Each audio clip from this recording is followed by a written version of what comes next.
Hey, what's up, everyone? So I have been working with the ever-deteriorating and shabby improvised Mean People Suck press that you've seen in every video since I started doing this. And that's, geez, like almost 100 videos, getting close, 95 videos or something like that. And I had been corresponding with a viewer. Tom emailed me, and we had a conversation about different styles of presses that we could be working with here. And we got to talking about book presses. And a book press is it's not a hinged press. It's basically like a giant clamp. It's for I think they do use it for like fixing books and whatnot. And it just so happened that another viewer lives around the corner from me.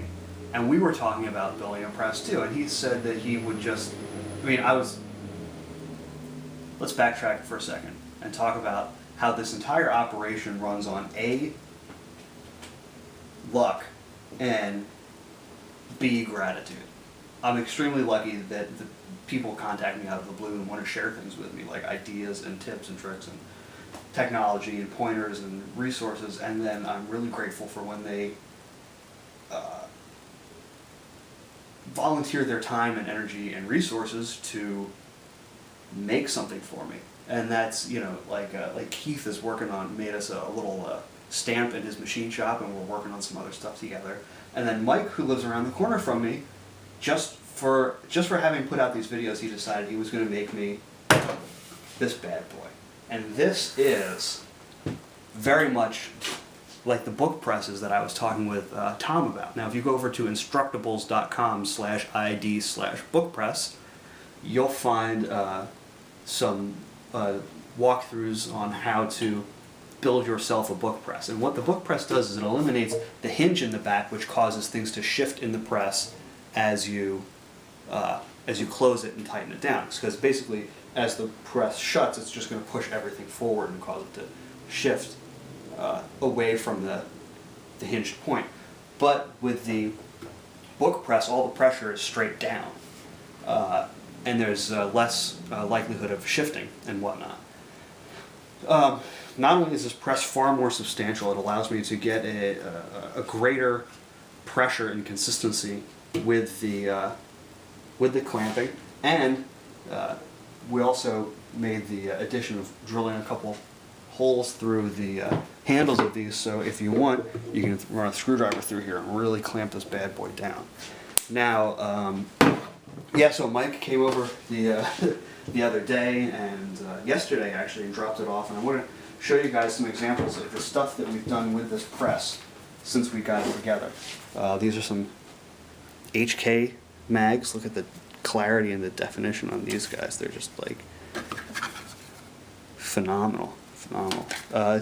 Here's half of a SIG 1911 holster. You can see all the variations in the slide. It's really high resolution. And this one's almost done. This is a Glock 30 for a friend of mine. You can really get in there with this guy. Just like all the detail on this guy. And this one's coming along very well. I'm pleased with it. So these, the quality of these is due very much to the construction and design of this press. And there's also something else I want to talk about. We're about to get into it. We've got something in the press right now, so we're going to see how it looks when it all comes together. Now, let's see if I have any. Yeah, here we go. Now, you guys know that I love knifekits.com. And I get a whole bunch of stuff from them, all sorts of like fasteners and hardware and whatnot, but every once in a while they're sold out of something, and that can't be helped. And considering the ever-increasing volume of work around here, I can't, as much as I really like loyalty, and as much as they've hooked us up, they participated in our 500 subscribers little event there, and as much as I like to support them, I can't just shut this down and wait for them, That's... nobody can be expected to do that. But I had needed some foam from them, so I had been working with their foam. And here's an example of it. People ask what kind of foam should I get for my press. And well, unfortunately, none of the resources that I've found as of yet have a description of the foam. Like there's not like a brand name or any kind of like industry standard characteristic description of the material so that you can source it somewhere else. They just say great for making presses. So here's the knife kits foam. This one's been used a couple times. It's, you know, kind of flexible. You can see that it's relatively easy to squish and whatnot. And this one's had, you know, a few guns, a few items pressed into it. Let's see if I can find an example of one that's really dogged out here. Yeah, this guy, for instance, if you take a look at it, you can see that you can like almost like put your whole finger through it. They get really ragged out. Now, if they're not too far gone, you can let them hang out for a minute and, you know, just tuck them away somewhere and come back and find that they've sprung back to life a little bit. But that's not always the case if they're really shot. So here's the knife kits foam. I think it's mostly just like some variety of neoprene foam. But the other day, I was forced to re-up from a different supplier, and I found usa.knifemaker.com. I'll put it down in the description here. And here's the foam that I got from them. Now, let's come over here and take a look. Let's see if you can see it on the light, right? It is much firmer in terms of the density. It's extremely stiff. It doesn't really want to bend quite as much. And at first I was nervous. I got it out of the box. I said, oh man, am I going to crush a gun with this or something? Am I going to, you know, bend or destroy something? But it's actually really great.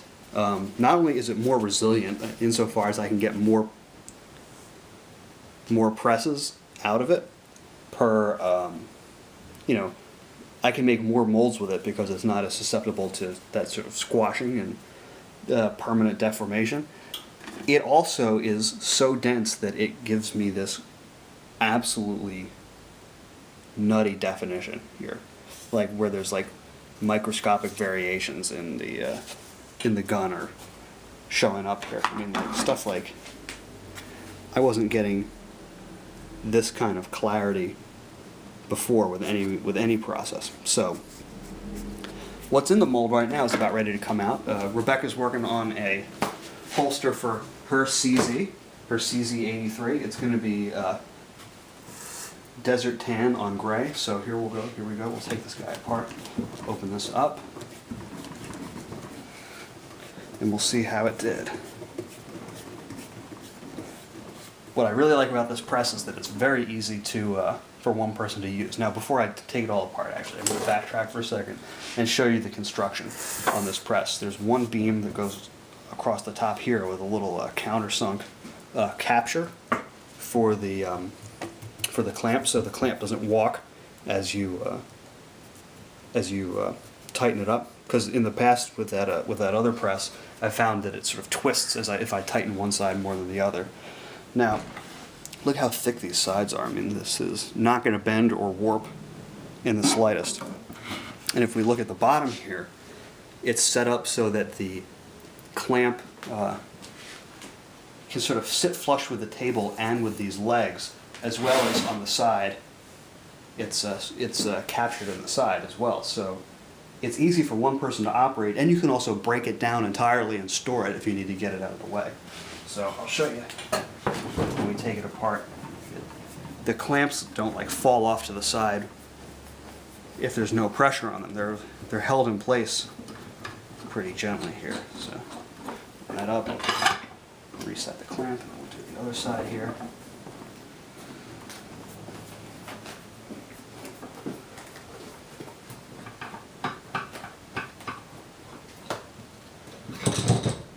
So now when I want to take the clamp out, I can just rock this guy out of the way. And when I want to take the top half off, I just rock it out of the way